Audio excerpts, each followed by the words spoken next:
Ισλανδία λοιπόν, και το ταξίδι μας ξεκινάει το Ηράκλειο από το Νίκος Καζαντζάκης, όπου μέσω Αθηνών θα ταξιδέψουμε για το Μαλπέσα της Ιταλίας και από εκεί με μια αναμονή περίπου γύρω στις 4,5 ώρες θα αναχωρήσουμε με EasyJet για το τελικό μας προορισμό, το διεθνές αεροδρόμιο του Keflavik στην Ισλανδία.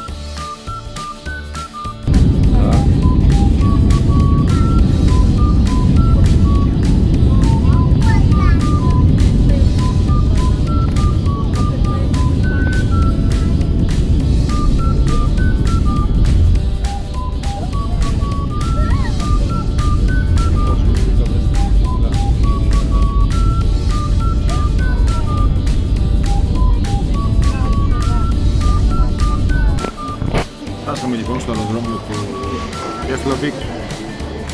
Πάμε να πάρουμε τις βαλίτσες μας και συνέχεια να πάμε να νοικιάσουμε το αυτοκίνητο που έχουμε κλείσει και να φύγουμε για το Reykjavik. Θα περάσουμε περίπου 40 με 50 λεπτά οδήγηση.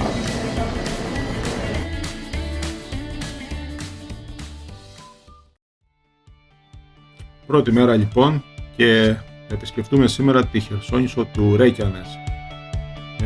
Περίπου 200 χιλιόμετρα θα κάνουμε και θα επισκεφτούμε αρκετά αξιοθέατα. Ξεκινάμε λοιπόν από το Reykjavik με προορισμό το Seltun. Είναι ένα πάρκο με γεωθερμικές πηγές.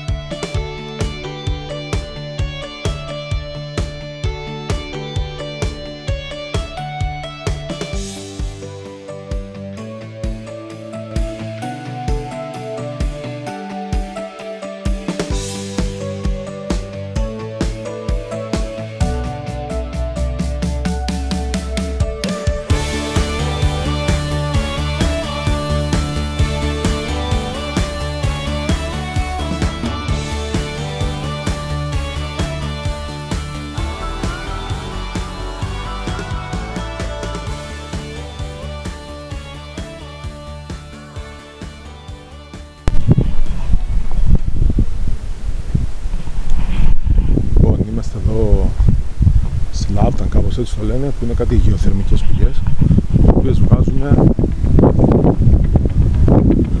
καυτό νερό με θιάφι.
Blue Lagoon, Ισλανδία.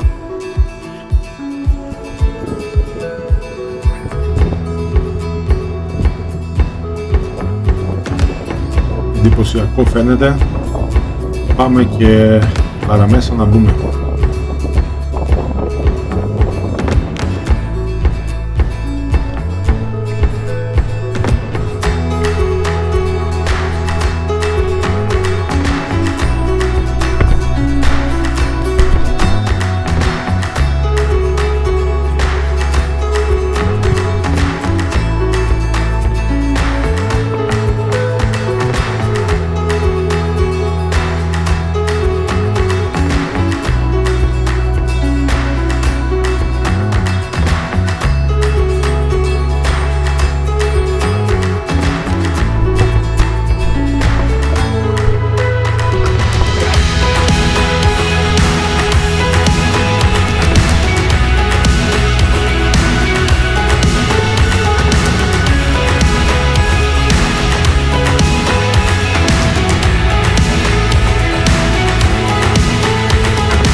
Λοιπόν, Blue Lagoon. Εδώ μπήκαμε. Θερμές πηγές, ζεσταίνουν το νερό, 38 βαθμούς περίπου.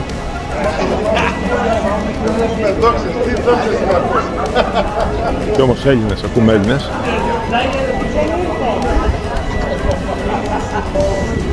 Ήταν λίγο ακριβό βέβαια, περίπου 130 άτομο.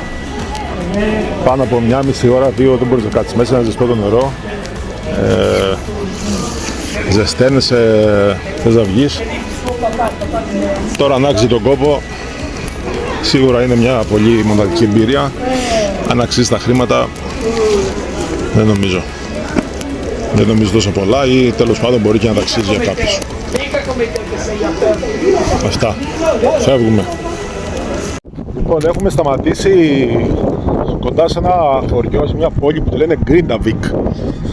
Εδώ το 2023 ξεκίνησαν τα ηφαίστεια, η ηφαιστειακή δραστηριότητα. Έσκασαν τα ηφαίστεια και σταμάτησαν πέρυσι, τον Αύγουστο πέρυσι, η ηφαιστειακή δραστηριότητα. Αυτό είχε σαν αποτέλεσμα, θα πάμε και στο χωριό να το δούμε, περίπου 5.000 κάτοικοι, 4-5.000 κάτοικοι να εκενώσουν και σήμερα. Αυτό που βλέπετε εκεί είναι αναχώματα τα οποία τα φτιάξανε για να σταματάνε τη λάβα. Τότε όμως δεν τα κατάφεραν και πέρασε η λάβα. Η πιο φρέσκια λάβα που έχουμε συναντήσει όλες αυτές τις μέρες εδώ είναι αυτή από πέρυσι. Πάμε και παρακάτω τώρα να πούμε στο χωριό. Τώρα είμαστε εδώ σε ένα χώρο που εδώ στο χωριό Grindavik που υπάρχουν φωτογραφίες από εκείνες τις μέρες. Εδώ φαίνεται έχουν αναπτύξει λέει συστήματα με αντλίες και τέτοια που ρίχνανε νερό στη λάβα με σκοπό να την καθυστερήσουν. Εδώ είναι τα σπίτια που κάηκαν. Κάηκαν 3 σπίτια όταν έσκασε. Είναι εδώ παραπάνω. Αν καταφέρω να σηκώσω τον τρόνο θα δούμε. Εδώ είχαν στήσει. Το εντυπωσιακό είναι ότι το ηφαίστειο λέει έχει μαζέψει και τώρα που μιλάμε τεράστιες ποσότητες λάβας και το περιμένουν να σκάσει σε επόμενες εβδομάδες ή και μήνες.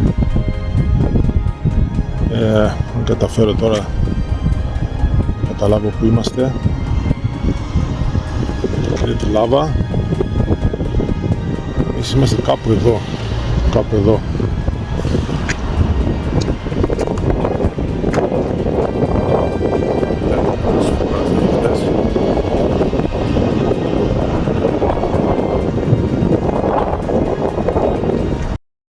A volcano in southwestern Iceland erupted on Thursday, its sixth outbreak since December. Footage filmed from a helicopter shows glowing hot lava spewing from the site of a new fissure and smoke filling the air above. The total length of the fissure measures about 3.9 kilometers, extending by 1.5 kilometers in about 40 minutes. That's according to the Icelandic Meteorological Office. The eruption has forced road closures, but the lava is not flowing toward the nearby town of Grindavik. The town was evacuated late last year when the volcano came to life after laying dormant for 800.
Λοιπόν, θερμοκοίδα και σκούνια.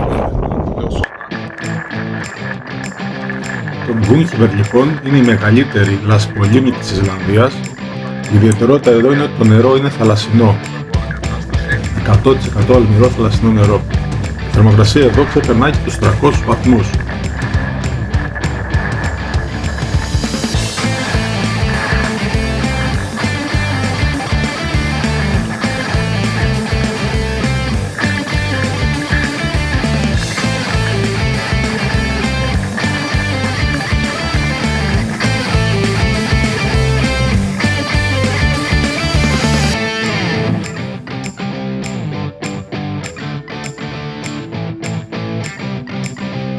Το Γκούνχιβερ, σύμφωνα με το μύθο, πήρε το όνομά του από την Γκούνα, ένα εκδικητικό φάντασμα το οποίο παγιδεύτηκε και καίγεται μέσα σε αυτές τις καυτές λάσπες.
Λοιπόν, Day 2. ταξιδεύουμε το Reykjavik και κάνουμε το νότιο κομμάτι της Ισλανδίας με τελικό προορισμό να φτάσουμε στη Μαύρη Παραλία. Οδηγήσαμε περίπου 1 ώρα και 40 λεπτά από εκεί, από το Reykjavik, και ήρθαμε εδώ στον καταράκτη.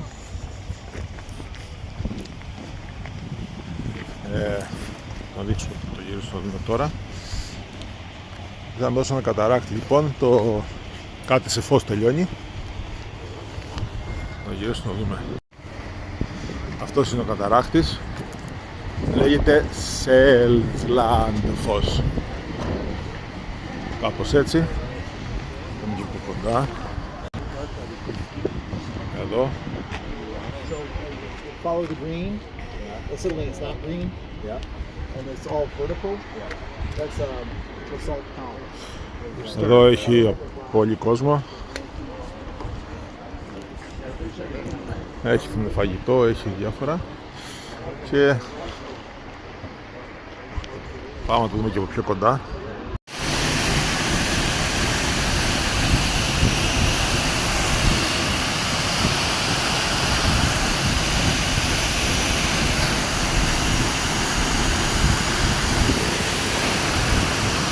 Λοιπόν, εδώ είμαστε τώρα ακριβώς πίσω από το καταράκτη. Επειδή όμως βρέχει, πάμε να φύγουμε.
Λοιπόν, έχουμε έρθει σε ένα παγετώνα τώρα εδώ,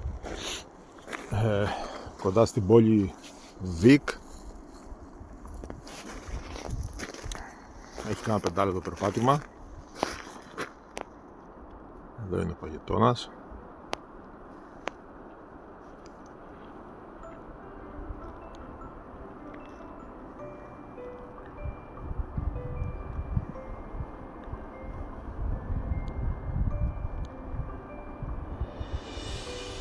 Από εδώ έρχεται, λιώνει,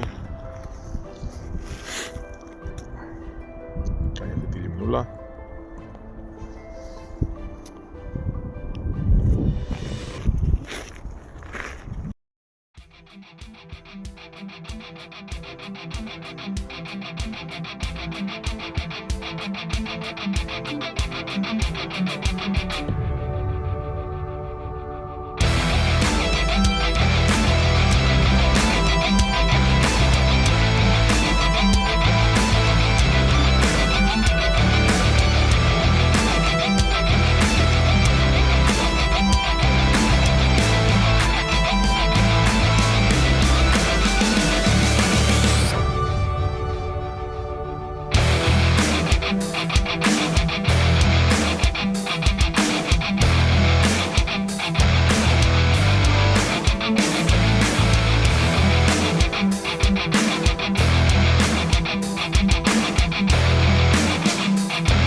Μαύρη παραλία. Εδώ έχουμε έρθει τώρα. Η πιο μακρινό σημείο της σημερινής μέρας. Εδώ. Παντού, όπου και αν διαβάσαμε, λέει ότι πρέπει να είμαστε πολύ προσεκτικοί με τα κύματα. Βέβαια τώρα δεν βλέπω κύματα, γιατί λέει ξαφνικά μπορεί να μεγαλώσει και να σε τραβήξει μέσα. Εδώ και εδώ.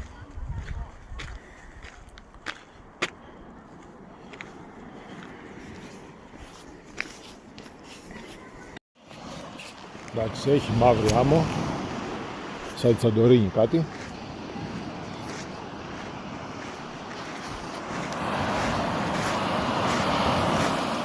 Τώρα βέβαια δεν έχει κύματα, είναι ήσυχη θάλασσα, ο ωκεανός βασικά, γιατί εδώ είναι Ατλαντικός. Μάλλον ναι, δεν πρέπει να έχουμε τόσο κοντά. Μάλλον είναι αυτό που λείπει, είναι πάπια είναι.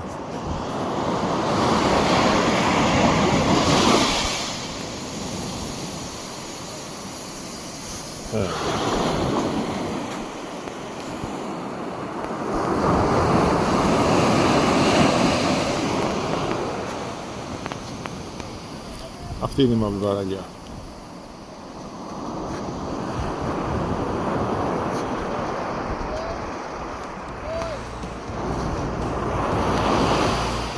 Πολύ γνωστό αξιοθέατο, πολύ ψηλά στις λίστες. Τώρα νομίζω χωρίς κύματα. Εντάξει.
Σε ένα φάρο που από κάτω είναι, λέγεται Τριχολαή. Αυτό εδώ.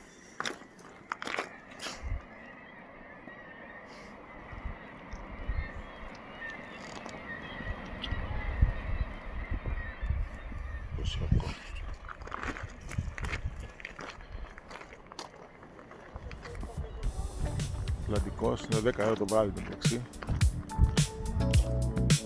Το Τριχολαή ή τέλος πάντων όπως αλλιώς το λένε, ήταν μια θετική έκπληξη, αν και το επισκεφτήκαμε αργά, δεν το περιμέναμε ότι ήταν τόσο ωραίο. Ήταν αρκετά ωραία η πέτρινη αψίδα που είδαμε και πολύ εντυπωσιακά τα puffins.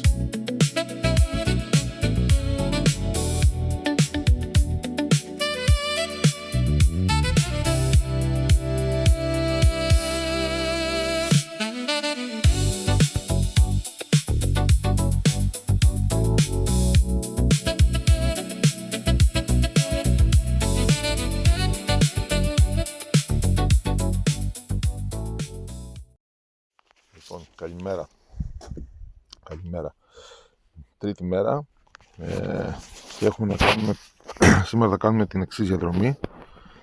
Είμαστε κάπου εδώ, σε αυτή την περιοχή κάπου, στο Σκόγκαφος, εδώ λίγο πριν το Σκόγκαφος, και θα φύγουμε τώρα με 3 ώρες και κάτι οδήγηση, κοντά στις 3 ώρες, και θα περάσουμε και θα φτάσουμε αυτό τον παγετώνα κάπου εδώ.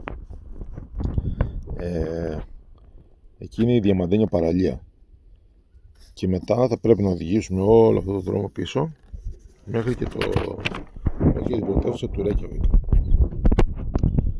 Δύσκολο το σημερινό,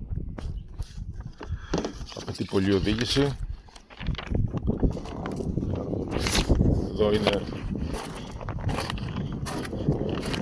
Εδώ μείναμε το βράδυ, στη μέση του πουθενά, σε ένα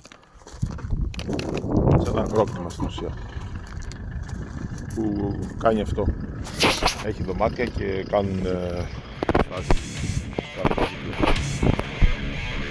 έχουμε τα πράγματα.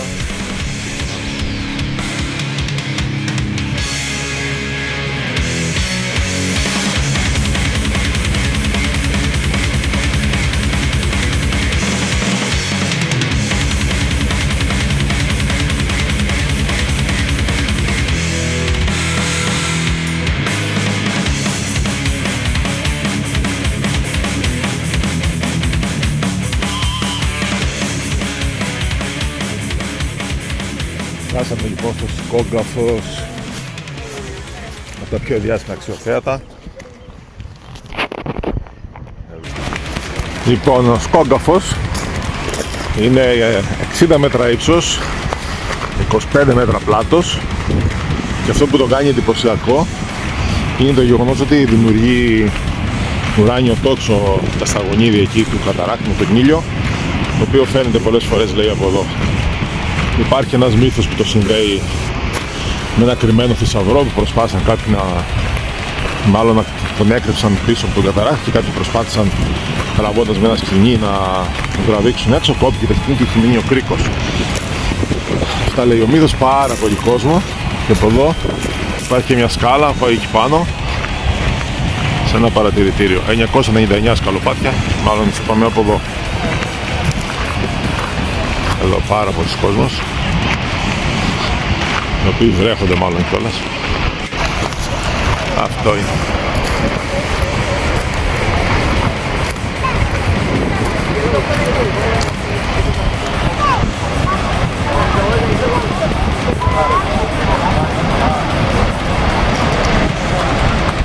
Εδώ από κοντά όλα για μια φωτογραφία γίνονται.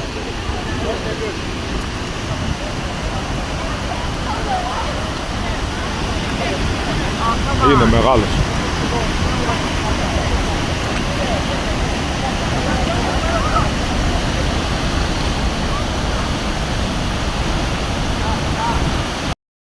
Πάμε τέρμα κοντά. Θα γίνουμε λούτσα.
Λοιπόν, έχουμε σταματήσει στο δρόμο για τη Διαμαντένια παραλία σε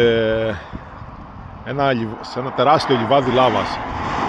Είναι η μεγαλύτερη έκρηξη ηφαιστείου που έχει καταγεγραφεί ποτέ στον κόσμο. Περίπου ένα χρόνο κράτησε.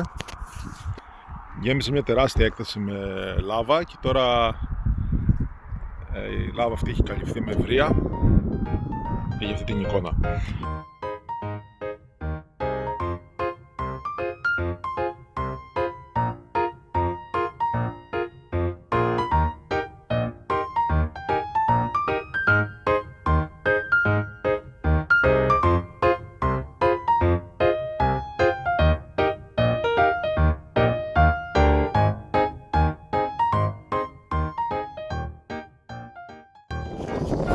Τέλος, φτάσαμε.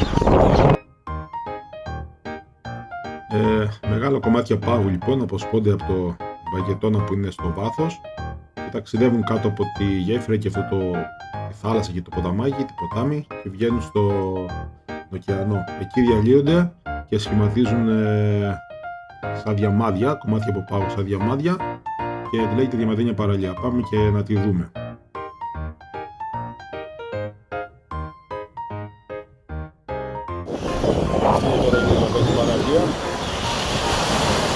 Βλέπετε τα κομμάτια πάγου τα οποία βρίσκονται στην παραλία.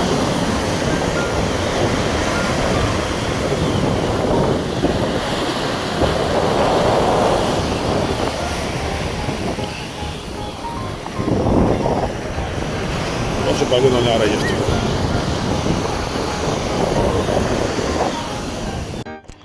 Λοιπόν, τώρα εδώ μάλλον πρέπει να έχει αρχίσει η παλήρια. Φαίνονται έτσι ρεύματα και αρχίζουν και κινούνται τα παγόβουνα.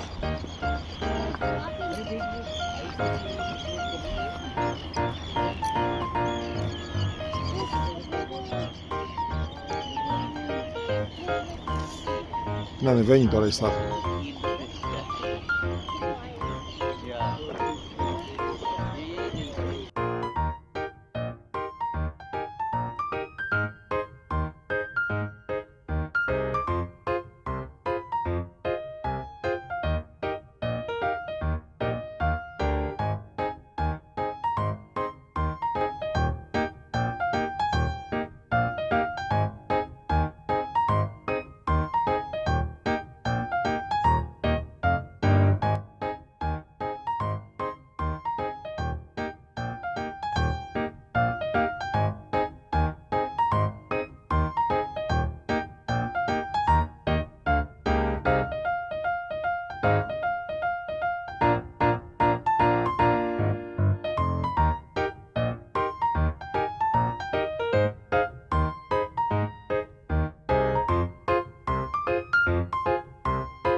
Σταματήσαμε εδώ σε μια λίμνη που σχηματίζεται από παγετώνα. Να δούμε καθώς προχωράμε. Φαίνεται πολύ εντυπωσιακό.